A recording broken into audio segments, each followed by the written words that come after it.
juramentos ao Senhor. Eu, porém, vos digo que de maneira nenhuma jureis, nem pelos céus, porque é o trono do Eterno, nem pela terra, porque é os cabelos dos seus pés, nem por Jerusalém, porque é a cidade do grande rei, nem jurará pela tua cabeça,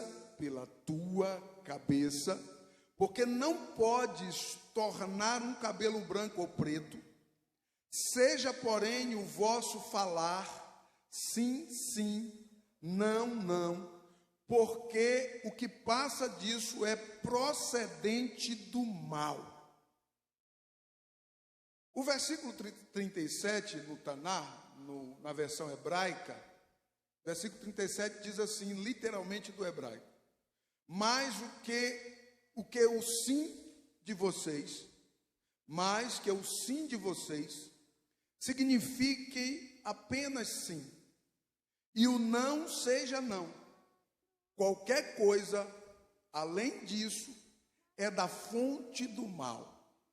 Presta atenção que o hebraico fala literalmente que o sim de vocês seja apenas sim, e que o não de vocês seja apenas não.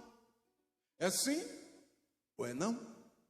O que passar disso, diz o texto, é por uma fonte do mal, ou por uma influência maligna.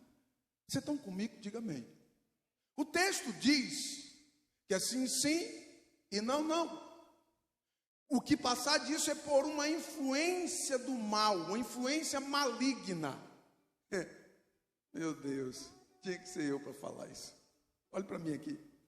Uma influência maligna que tira o sim, que faz o sim ser não e o não ser sim. E na maioria das vezes é inconscientemente. Ou seja, nem queríamos fazer, mas acabamos fazendo. E como é que fica diante desta palavra? É a palavra de Deus. A palavra de Deus, ela não se rende a absolutamente nada. Vocês estão comigo? Diga amém. A palavra de Deus, ela não se rende a absolutamente nada. Presta atenção aqui. O versículo 33 fala assim: não perjurarás. O que é perjurar? É faltar com juramento, é jurar falsamente, é romper um juramento, é falhar uma promessa. Perjurar é isso. Quando você falha uma promessa, você está perjurando. E a palavra diz o quê? Não perjurará. É Yeshua falando. Se você tiver uma Bíblia, vai estar escrito em vermelho, o próprio mestre Yeshua falando: não vistes que está escrito, não perjurarás? E ele começa a trazer a lista, no que nós não podemos perjurar. Jurar falsamente, prometer e não cumprir, falhar uma promessa que foi cumprida. Olhe para mim, presta atenção. Quantas vezes nós falhamos num juramento? Quantas vezes falhamos em um juramento? O camarada disse que ia fazer, mas ele não faz. Aí a palavra de Deus diz que ele não fez porque ele deu lugar a uma influência. Há uma influência? Há uma influência? Então você está dando lugar a quem? Preste atenção aí, porque tem que ser o pastor para falar isso. Palavra de Deus. Versículo 36 diz assim. O versículo 36, eu vou ler lá para você ver o que diz lá. Ó. Não jurarás, no sentido de perjurar, pela tua cabeça. O que esse texto está querendo dizer, pela tua cabeça? Porque não podes tornar um cabelo branco ou preto. O que significa isso? Cabeça aqui está num sentido figurado. Significa capacidade de usar a razão. Significa o raciocínio para prometer algo.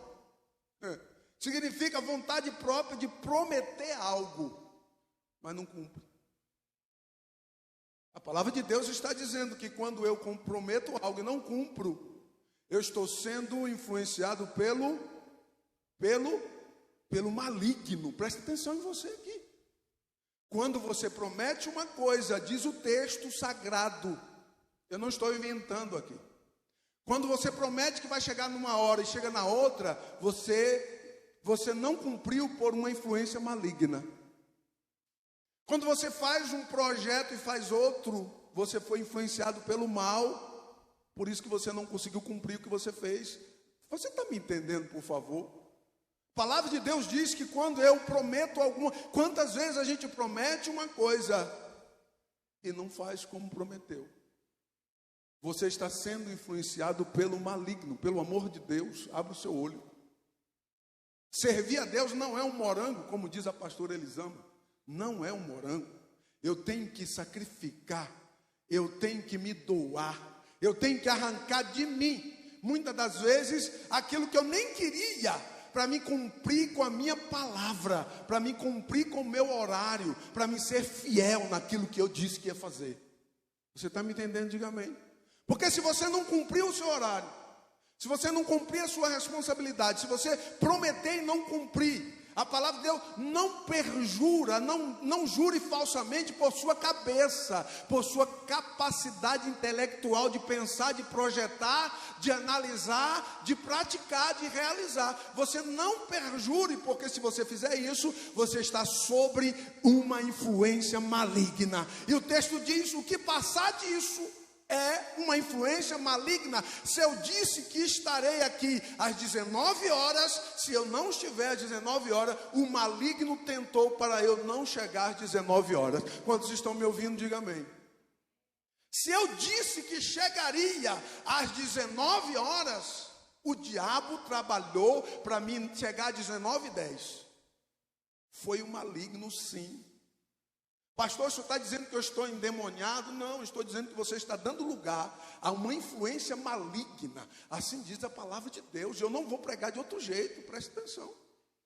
Yeshua diz assim: cuidado com a tua cabeça, com a tua capacidade de raciocínio, tua capacidade intelectual, que você vai enganar você mesmo, porque eu já sei que é uma influência maligna que está sobre a tua vida, e você está dando lugar. Então abra o seu coração.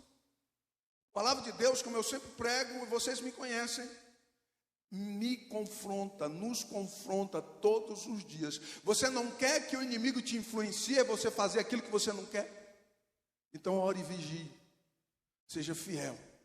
Seja fiel nos seus horários, seja fiel nos seus contratos, seja fiel na sua palavra. Aquilo que você falar, seja fiel àquilo que você prometeu e faça aquilo. Porque sim, sim, seja a tua palavra sim, sim e não, não. O que passar disso não veio de você apenas.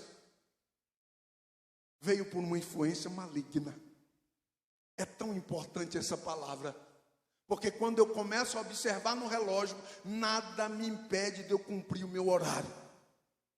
Porque eu não vou deixar Satanás me influenciar para que eu perca o meu horário. Então, abra o seu coração e receba esta palavra aí. Que ela possa ficar ardendo no seu coração.